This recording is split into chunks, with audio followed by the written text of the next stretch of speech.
잠실 개표소 시위가 12일째 계속되는 가운데 오전에 진입에 실패한 체육단체가 결국 시위대 측과 합의는 했지만 지금도 사무실에 들어가지 못하고 있습니다. 네, 일부 시위 참가자들이 출입구를 막으면서 진입이 막힌 것으로 파악됐는데 현장에서는 여전히 소란이 이어지고 있습니다. 현장에 나가 있는 취재 기자 연결해서 자세히 알아보겠습니다. 최승훈 기자. 네, 서울 올림픽공원 핸드볼 경기장입니다. 네, 체육단체가 오전부터 진입을 시도했는데 지금도 사무실에 들어가지 못했습니까? 네, 앞서 오전 9시부터 시위대와 2시간 넘게 대치한 체육단체는 결국 국민의힘 중재 합의로 시위대와 합의했습니다. 체육단체 관계자들과 시위대, 국민의힘 의원들이 방송사 카메라 기자와 함께 들어가 촬영하며 물품을 갖고 나오고 이후 밖에 있는 시위대로 해당 물품을 확인할 수 있도록 한 겁니다. 이에 따라 시위대와 체육단체는 함께 경기장에 들어갈 예정이었지만 일부 시위 참가자들이 투표함과 투표지를 지켜야 한다며 출입을 막고 나섰습니다. 이 중에는 일부 언론사가 대표로 카메라를 들고 함께 들어가는 것을 두고 항의하기도 했습니다. 앞서 체육단체 관계자들은 오전 9시부터 사무실 진입을 시도했지만 시위 참가자들이 출입을 막아서면서 오전 진입은 무산됐습니다. 체육단체 측은 생업이 걸려 있다며 거듭 출입을 요청했지만 시위대는 투표지와 투표함이 경기장 안에 있는 만큼 출입을 허용할 수 없고 출입 과정에서 촬영과 수색이 불가피하다고 주장했습니다. 한편 경찰은 출입 제재와 관련해 수사에 나섰다고요? 네, 경찰은 오전에 사무실 진입이 무산된 뒤 경찰은 체육회에 대한 업무방해 행위는 사법 처리될 수 있음을 경고 설득했는데도 불법 상황이 해소되지 않았다며 체증 자료를 토대로 즉시 수사에 착수해 엄정하게 사법 처리하겠다고 밝혔습니다. 어제 박정보 서울경찰청장도 다중의 위력을 이용한 불법 행위는 죄가 훨씬 무겁다며 아무 생각 없이 동조했다가는 나중에 큰 책임을 질 수 있다는 점을 시위 참가자들이 유념하길 바란다고 거듭 강조했습니다. 특히 유소년 핸드볼 선수들을 상대로 한 불법 검문 검색에 대해서는 다중의 위력을 과시한 심각한 범죄라며 10년 이하 징역에 처할 수 있는 특수강력죄를 적용해 수사하고 있다고 밝혔습니다. 네, 경기장 안에 사무실에 있는 체육단체들의 불편도 계속되고 있는데 펜싱 대표팀은 오늘 출국했다고요? 네, 펜싱 국가대표 선수들은 모레 예정된 뉴델리 아시아 펜싱 선수권 참가를 위해 오늘 출국했습니다. 하지만 펜싱칼을 비롯한 경기 장비 물품 등이 모두 경기장 안에 있어 꺼내올 수 없는 상황이었습니다. 이 밖에 세계 핀수영 선수권 대회도 오는 22일 인천에서 열릴 예정이었지만 대표팀 관계자들의 출입이 제한되고 있어 대회 준비에 차질이 이어지고 있습니다. 유승민 대한체육회장은 어제 기자회견을 열고 국가가 위탁한 공공 업무가 방해받고 있고 선수들의 권익과 체육인들의 생존권이 침해받고 있는 상황이라며 공권력 투입을 공식 요청했습니다. 지금까지 서울 올림픽공원 핸드볼 경기장에서 YTN 최승훈입니다.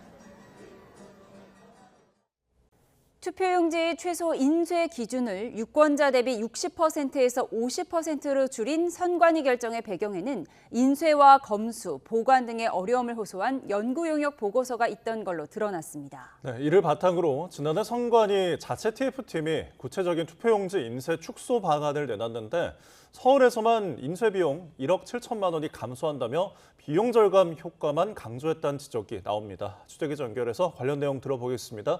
양동훈 기자, 보고서의 주요 내용 소개해 주시죠. 네, YTN이 국민의힘 김은혜 의원실을 통해 입수한 선거 절차 사무 개선 방안 보고서부터 보시면요. 한국행정연구원이 지난 2022년 12월 중앙선관위에 제출한 이 보고서에는 투표 용지 관련 내용들이 담겨 있었습니다. 디지털 방식이 아니라 옵셋 방식, 그러니까 큰 종이에 잉크로 찍어낸 뒤 직접 자르는 방식으로 출력하는 곳이 많아 관리가 어렵다고 설명했습니다. 용지 크기가 조금이라도 차이가 나거나 잉크가 튀면 개표할 때 오류가 발생할 수 있어 사람이 일일이 검수해야 해 업무량이 크게 는다는 게 골자입니다. 이외에 투표용지를 배부할 때까지 보관 장소가 마땅치 않아 보안 문제가 발생할 가능성이 있다는 내용도 담겼습니다. 그런데 이런 상황에 대한 보고서의 결론은 업무 효율화 방안이나 인력 충원, 장소 확보 등이 아니라 투표용지 인쇄 축소가 필요하다는 거였습니다. 이후 지난해 선관위 자체 TF는 공직선거 절차 사무 개선 연구 보고서를 제출합니다. YTN이 국민의힘 김민전 의원실을 통해 확보한 이 보고서에는 지방선거 투표용지 최소 인쇄 기준을 유권자 대비 60%에서 50%로 낮춰야 한다는 개선 방안이 담겼습니다. 근거로는 잔여 투표용지를 크게 줄일 수 있고 서울 지방선거 기준 1억 7천만 원 이상이 절감된다는 내용을 언급했는데 용지 부족 사태 발생 우려 등은 담겨 있지 않았습니다.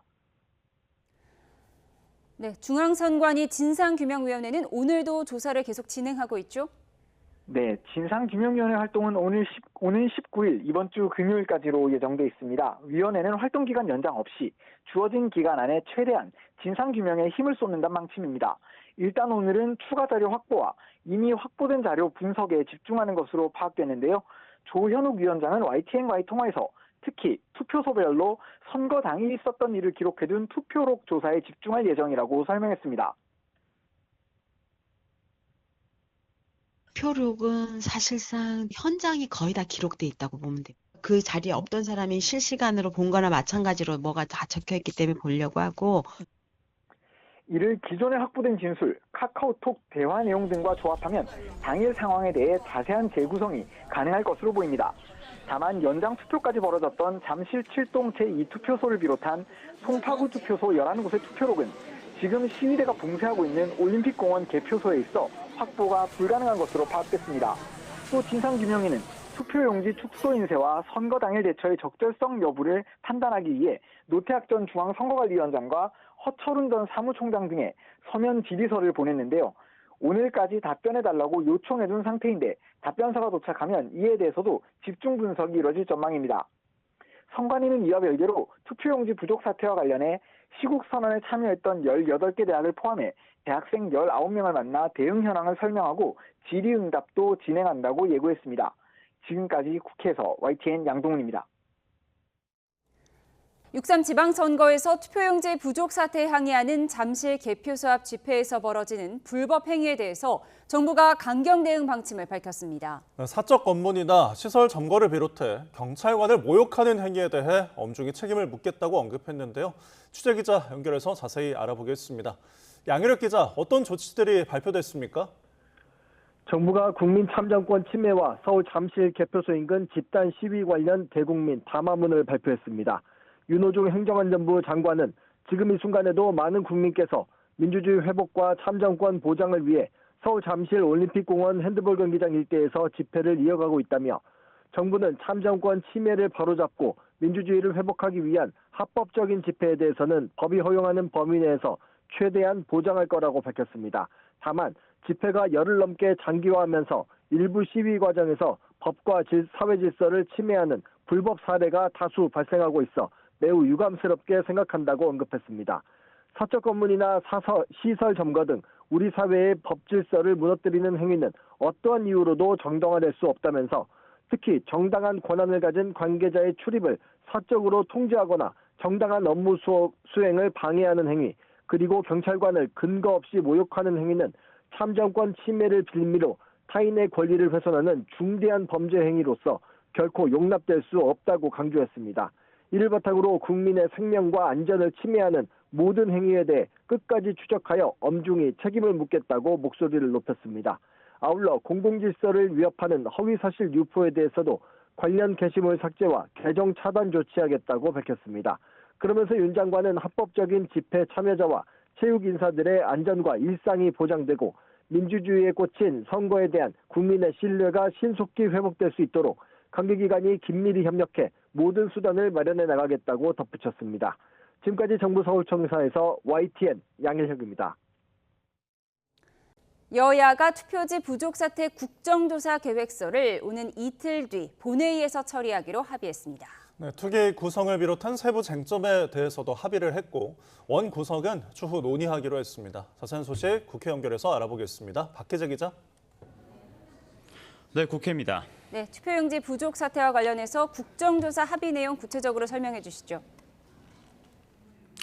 네, 여야 원내수석이 오후 2시 비공개 회동에서 국정조사 처리 계획서를 오는 18일에 본회의를 열어 처리하기로 전격 합의했습니다. 조사 기간은 45일로 필요할 경우 연장할 수 있습니다. 이견을 보여왔던 위원장직은 국민의힘이 맡기로 했습니다. 위원 숫자는 9명씩 여야 동수로 하되 비교섭 단체 2명을 추가하기로 의견 일치를 받고요. 조사 범위는 중앙선관위와 각급 지역선관위에 한정하기로 했습니다. 양당 수석 발언 한번 들어보겠습니다. 대상 기관은 중앙선거관리위원회 및 각급 지역선관위로 하기로 했습니다. 정인 신청과 관련해서는 여야는 행정안전부 장관을 포함해서 적극적으로 협조를 한다 이렇게. 네, 이 자리에서 결국 원구성 합의는 이루어지지 않았는데요. 특히 법사위원장과 경제분야 상임위를 놓고도 향후 여야 간 줄다리기가 이어질 거로 보입니다. 네, 이어서 오늘 양당 지도부의 행보도 전해주시죠. 네, 국민의힘 소식부터 전해드리겠습니다. 점심쯤 서울올림픽공원으로 향한 장동혁 대표가 현장에서 나오는 전면 재선거를 같이 외치고 있는데요. 경찰 겨냥에서는 시민과 대치한다면 선을 넘어도 세게 넘는 거라며 끝까지 책임을 묻겠다고 말했습니다. 들어보겠습니다. 국민의힘은 시민들과 함께 이곳을 지키겠습니다. 무도한 강제 진입 시도에 대해서는 시민들과 함께 끝까지 싸워서 막아내겠습니다. 앞서 국민의힘은 서울과 경기 등 6곳 지역에 선거 무효 소청을 낸다고 밝혔는데 충북도 추가될 가능성이 있습니다. 다만 정점식 원내대표는 선거 무효 소청은 투표지 부족이 선거에 미친 영향을 살피는 차원이라며 재선거에는 선을 긋고 있습니다. 당내 반대 목소리를 고려했다는 분석인데 초재선 의원 모임인 대한과미래 간사 이성권 의원은 오전에 정 원내대표를 만나 내일이라도 당장 장 대표 거취를 논의하는 의원총회를 소집해야 한다고 강하게 요구했습니다. 이에 따라 본회의가 열리는 18일에 예정됐던 의원총회가 앞당겨질지도 주목이 됩니다. 더불어민주당에서는 오는 8월 17일 전당대회 준비를 2달 앞두고 정청래 대표 거취가 관심입니다. 정청래 대표는 첫 일정으로 전당대회 절차를 정비하는 중앙위원회에 나와 이런 발언을 했는데요. 들어보겠습니다. 나라의 주인이 국민이듯 당의 주인은 당원입니다. 당 운영도 당대표가 하는 것 같지만 결국 당원이 합니다. 강성 당원의 지지를 받는 정청래 대표가 거듭 선명성을 강조한 거라는 해석입니다. 나날이 격화하는 명청 갈등 속에 정청래 대표는 정치는 정치인이 하는 것 같지만 국민이 한다는 이재명 대통령의 말을 참 좋아한다는 말도 덧붙였습니다. 일각에서 잇따르는 거취 입장 요구에 대해서 한민수 당대표 비서실장은 아침 라디오에서 이 대통령의 유럽 순방이 끝나기 전에는 정청래 대표가 거취를 언급하지 않을 거라고 밝혔습니다. 또 친명, 친청 대결 구도는 전형적인 갈라치기라고도 말했습니다. 지금까지 국회에서 전해드렸습니다. 발표에 앞서 참석자를 소개하겠습니다. 먼저 윤호중 행정안전부 장관입니다. 이진수 법무부 차관입니다. 유재성 경찰청장 직무대행입니다. 그럼 지금부터 윤호중 행정안전부 장관이 국민 참정권 침해와 서울 잠실 개표소 인근 집단 시위 관련 대국민 담화문을 발표하겠습니다. 네, 행정안전부 장관 윤호중입니다. 존경하는 국민 여러분, 최근 제9회 전국 동시 지방선거 과정에서 국민 참정권이 침해되는 초유의 사태가 발생했습니다. 국민 참정권은 어떠한 이유로도 제한되거나 침해돼서는 안 되는 헌법적 권리입니다. 신속한 검경 합동수사본부 수사를 통해 이번 사태의 전모를 철저히 규명하고 책임 소재를 명백히 밝히기 위해 매진하고 있습니다. 또한 청년 대표를 포함하여 각계각층이 참여하는 수기 공론회 장을 마련하고 국회 국정조사를 통한 선거관리 제도의 문제 파악과 제도 개선안 마련에도 적극 협력하겠습니다. 지금 이 순간에도 많은 국민께서 민주주의 회복과 참정권 보장을 위해 서울 잠실 올림픽공원 핸드볼 경기장 일대에서 집회를 이어가고 계십니다. 정부는 참정권 침해를 바로잡고 민주주의를 회복하기 위한 합법적인 집회에 대해서는 법이 허용하는 범위 내에서 최대한 보장할 것입니다. 다만 집회가 열흘 넘게 장기화되면서 일부 시위 과정에서 법과 사회 질서를 침해하는 불법 사례가 다수 발생하고 있어 매우 유감스럽게 생각합니다. 사적 검문이나 또 시설 점거 등 우리 사회의 법 질서를 무너뜨리는 행위는 어떠한 이유로도 정당화될 수 없습니다. 특히 정당한 권한을 가진 관계자의 출입을 사적으로 통제하거나 정당한 업무 수행을 방해하는 행위, 그리고 경찰관을 근거 없이 모욕하는 행위는 참정권 침해를 빌미로 타인의 권리를 훼손하는 중대한 범죄 행위로 결코 용납될 수 없습니다. 국민의 생명과 안전을 침해하는 모든 행위에 대해서는 끝까지 추적하여 엄중히 책임을 묻겠습니다. 아울러 공공질서를 위협하는 허위사실 유포에 대해서도 관련 게시물을 삭제하고 계정을 차단하는 등 강력한 조치를 시행하겠습니다. 합법적인 집회 참여자와 체육 인사들의 안전과 일상이 보장되고 민주주의에 꽂힌 선거에 대한 국민의 신뢰가 신속히 회복될 수 있도록 관계 기관 간 긴밀히 협력하여 모든 수단을 강구해 나가겠습니다. 감사합니다.